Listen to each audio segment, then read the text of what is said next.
Hello everyone, welcome to my channel Keya and caring family.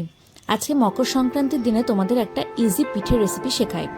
প্রথমে নারকেলকে কুড়ে নিয়ে তাকে ভালোভাবে নেড়ে নিতে হবে। এরপরে কড়াইয়ে একটু দুধ দিতে হবে এবং পরিমাণ মতো চিনি দিতে হবে।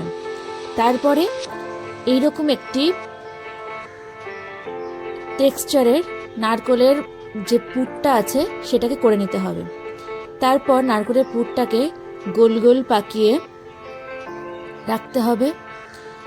একটু নরম নরম নারকেলটা থাকবে যাতে পরে খেতে সুবিধা হয়। নারকেল, দুধ এবং চিনি ভালোভাবে কড়াইয়ে নেড়ে যখন জলটা মরে যাবে, এই রকম হালকা একটু জল থাকবে, তখনই তোমরা নাড়িয়ে নেবে। তারপর নারকেলকে ভালোভাবে গোল গোল করে রেখে দেবে। এরপরে আটা, শুধু এখানে আটা আছে। আটার কেমন কনসিস্টেন্সি রাখবে দেখো, এইরকম, খুব মোটা নয় আবার খুব পাতলাও নয়, এরকম আটার একটু কনসিস্টেন্সিটা রাখবে। তারপর যে নারকেলের গোল গোল করে রেখেছিলে নাড়ুর মতো করে, সেইটাকে আটার এই ব্যাটারটার মধ্যে ডুবিয়ে দিতে হবে, দিয়ে সেটাকে কভার করে দিতে হবে।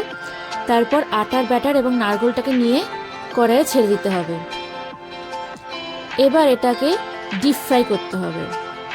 তোমরা মকর সংক্রান্তির দিন ভাবছো কোনো ইজি পিঠে রেসিপি চাও, তাহলে এই পিঠেটা হবে বেস্ট। এই পিঠেটির নাম বকুল পিঠে।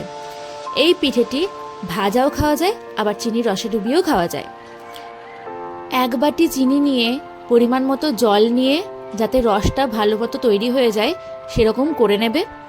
দিয়ে এই ভাজা হয়ে গেলে ওটাকে চিনির রসে ডুবিয়ে দেবে। এটা হচ্ছে চিনির রসে ডোবানো। আর যদি ভাজা খেতে চাও তাহলে তো নর্মাল ভাজা হয়ে গেলে তুলে নেবে, সেটাই খাওয়া যায়। এই পিঠেটির নাম হলো বকুল পিঠে।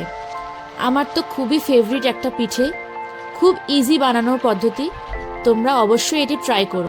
ভাজা হয়ে গেলে এটিকে গরম চিনির রসে ডুবিয়ে দেওয়া হলো। Thank you for watching my video. অবশ্যই সাবস্ক্রাইব করে দিও এবং লাইক করে দিও। আর রেসিপিটা ট্রাই করে আমাকে অবশ্যই কমেন্টে জানিও। খুবই সুন্দর একটি রেসিপি, সবার অবশ্যই ভালো লাগবে। Thank you.